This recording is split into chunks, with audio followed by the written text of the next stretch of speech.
Saya antara peribadi yang banyak keluar untuk mengikuti misi. Cuma-cuma hampir 20 hingga 25 kali lah. Kan maksudnya saya pergi ke Lebanon, saya pergi ke Palestin, Syria. Jadi banyak ke Timur Tengah dan kawasan-kawasan yang sewaktu dengannya. Yang uniknya kat sini adalah ketika itu Hari Raya Korban. Saya diminta untuk pergi ke sana malam Hari Raya Korban. Dan ketika yang besar juga, saya kehilangan isteri saya.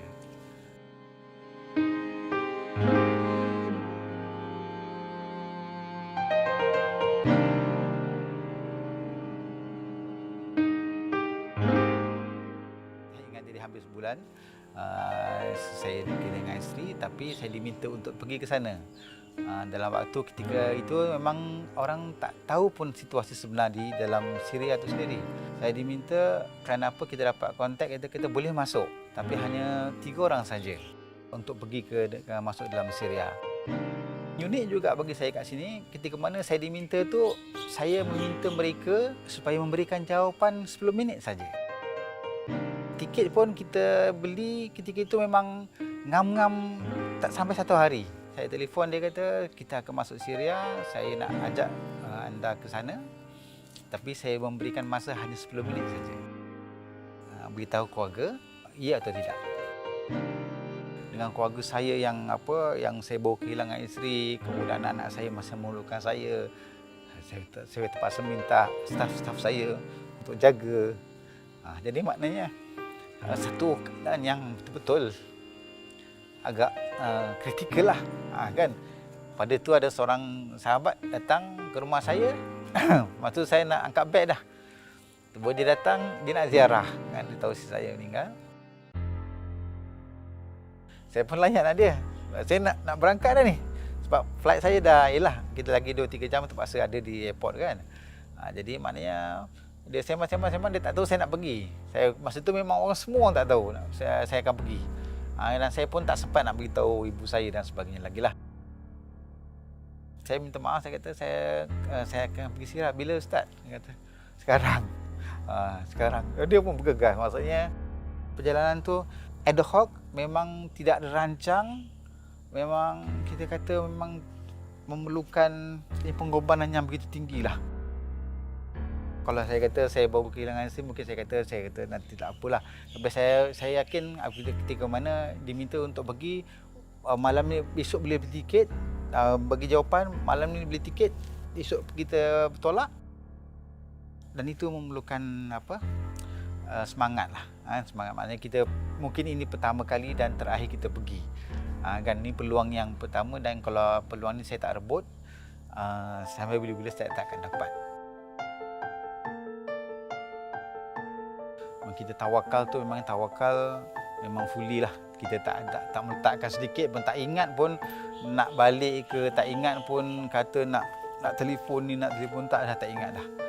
Kita tahu kita keluar dari rumah, saya dah tak pandang ke belakang. Anak-anak saya pun saya tak tengok. Tu pergi. Kemudian kita teruslah. Jadi maknanya situasi itu yang paling saya begitu terasa sekali.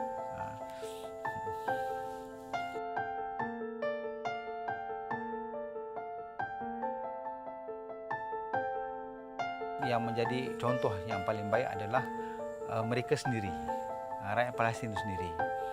Kerana mereka dijajah dah hampir 100 tahun. Semangat mereka, perjuangan mereka, dan kita jumpa sendiri mereka-mereka yang otai-otai ni. Mereka-mereka yang dah lama berjuang, yang ketika mereka awal-awal berjuang pun tidak ada support, tidak ada siapa yang tengok pun. Keyakinan mereka luar biasa. Mereka menjadi satu contoh suri tauladan yang paling baiklah. Akhirnya mereka berjuang tanpa apa-apa, asalnya tanpa zero. Apatah kita yang kita kata baru masuk fasa, mungkin fasa pertama, fasa kedua. Mereka dah dibunuh, mereka dah syahid, mereka dah ada generasi yang cukup banyak daripada generasi yang tak balik kampung, yang tak pernah jumpa taman halaman mereka, kampung halaman mereka. Tapi mereka masih lagi berjuang. Apa yang menjadi inspirasi mereka? Itu yang sebenarnya juga menjadi inspirasi saya. walaupun bom yang datang, walaupun jet pejuang yang menyerang mereka, walaupun dengan sumber kekuatan, sumber teknologi, sumber senjata yang terlalu sedikit, tetapi akhirnya mereka meletakkan yang akan betul-betul membantu mereka hanyalah Allah.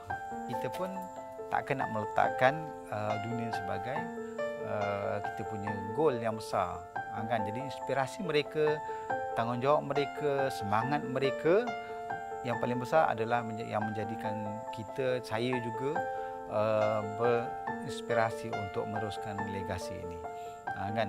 Bagaimana kita kata belum bebas lagi, selagi itulah kita kena teruskan, walaupun yang datang tu apa saja beliau ke apa saja kesusahannya datang, kita wajib dan saya wajib untuk meneruskan tugas ini sehinggalah kita bertemu dengan Allah Subhanahu Wa Taala.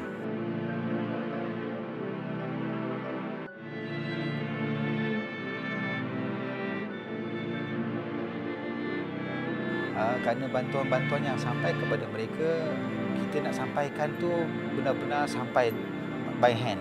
Pembahagian bantuan-bantuan ni dia tidak sekata, ataupun kita kata ada orang yang menerima dan ada orang yang, dan menyebabkan keadaan di sana, situasi tu memang tak nampak langsung, kita kata untuk penambahbaikan ke pemulihan ke apa saja yang kita boleh sebutkan tidak ada langsung. Ketika mana mereka menerima bantuan daripada luar, terutama daripada orang Eropah ataupun daripada PBB ni, mereka tahu itu bantuan daripada umum, maksudnya daripada orang biasa, maksudnya bukan saudara mereka, bukannya saudara Muslim mereka, tetapi ketika mana mereka menerima bantuan daripada awam Palestin sendiri, sebenarnya mereka tahu ini adalah daripada sumber yang betul-betul diyakini, yang menyebabkan mereka begitu seronok ketika mana kita buka saja cawangan kita, ataupun ketika mana saya pergi ke Lubnan, mereka memang mereka menerima setinggi-tingginya lah. Terima kasih, jutaan terima kasih yang kita tak boleh gambarkan keadaan itu. Kenapa? Kerana yang memberikan situasi ini adalah dua situasi yang berbeza. Mereka mendapat daripada luar, daripada orang-orang yang bukan Islam, dengan mereka dapat daripada orang Islam sendiri. Daripada umat Islam ataupun orang kita daripada orang Islam ni, sebenarnya dia ada isu yang lain, itu isu keberkatan, kan? Maksudnya mereka tahu, kerana walaupun kita tahu yang mereka dapat ni tak banyak, sedikit saja sebenarnya, kan, nak dibandingkan dengan jutaan dolar, jutaan euro yang datang daripada sana, tapi mereka tak rasa pun. Walaupun ratusan ringgit, jutaan ringgit kepada kita nak convert kepada dolar mungkin ratusan dolar saja, tetapi mereka begitu merasai sumbangan ini, dan mereka memang dapat itu, memang mereka kadang-kadang apabila kita ke sana ataupun saya ke sana, mereka anggap kita sebagai duta. Kedutaan, mereka minta itu, minta ini, minta itu, minta ini. Begitu terharu sangat, kerana ada mereka-mereka yang begitu jauh, terutamanya kita di Malaysia, saya sendiri bersama dengan tim 8,000 kilometer bertungkus lumuh masa apa semua pergi ke sana, dan mereka dapat rasai aura bahawa sesungguhnya apa yang dikatakan sebagai Muslim itu bersaudara.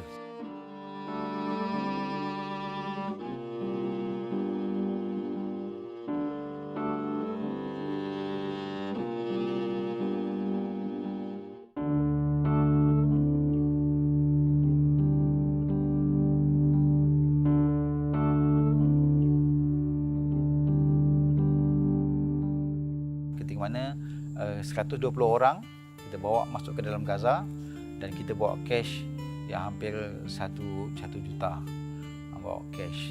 Dan saya ketua misi, saya pegang yang paling banyak sekali ketika itu, dan lain-lain saya bagi-bagikan kepada rakan-rakan ataupun pada rombongan yang lain.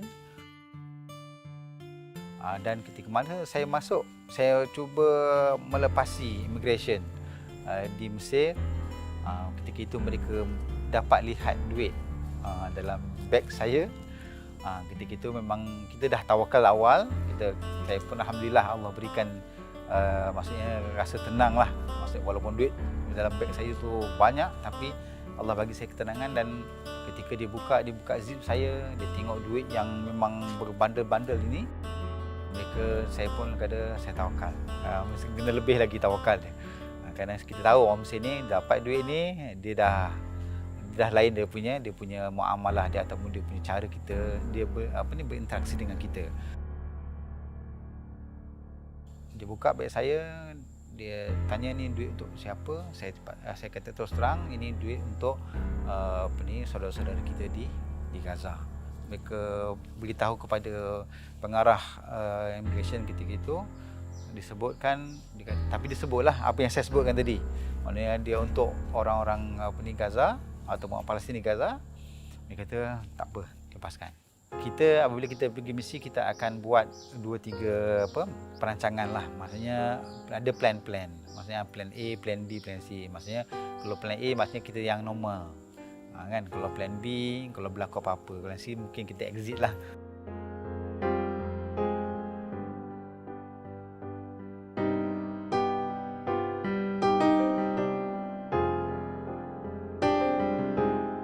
Kita tak tahu bila, ataupun saya sendiri tak tahu bila Palestin itu akan menang. Dan semua kita tak akan tahu bila akan menang. Dan ketika mana saya berjumpa dengan penyumbang ataupun berjumpa dengan orang ramai, saya dah bagi sumbangan yang cukup banyak. Tapi Palestin tak pernah menang. Di manakah silapnya? Seolah-olah ada satu keadaan kita akan down.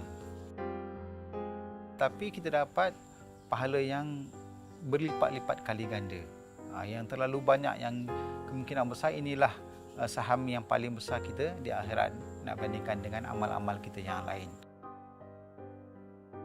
Saya menyeru kepada seluruh umat Islam terutamanya di luar sana dan juga rakyat Malaysia, bantulah bersama Aman Palestin dan teruskan perjuangan ini kerana kemakmuran kita bergantung sepenuhnya kepada kemenangan di bumi Palestin, kemenangan kita membebaskan Masjid Al-Aqsa. Dia punya matlamat ni memang orang tak boleh nampak. Dan dia memang dihijab, memang Allah tak bagi nampak benda tu. Kalau dah nampak, dah lama dah orang berjuang bersungguh-sungguh, tapi memang Allah tak bagi nampak bila akan menang, bagaimanakah kemenangan, berapa ramai, apakah punca dan sebagainya, tak tahu. Tapi cuma Allah nak menjadikan kita bersungguh-sungguhlah, buatlah kerja untuk dengan niat untuk memenangkan isu ini, untuk memenangkan Baitul Maqdis, untuk mengambil semula Masjid Al-Aqsa. Dan inilah yang tak nampak kita lihat, tetapi lumayan di sisi Allah Subhanahu Wa Taala. Saya menyuruh kepada seluruh rakyat Malaysia supaya bersama-sama dengan Aman Palestin dan juga meningkatkan keimanan kita untuk sama-sama kita membebaskan, dan mudah-mudahan kita dapat bersolat di Masjid Al-Aqsa dalam keadaan Masjid Al-Aqsa benar-benar bebas berada di tangan umat Islam, insya-Allah.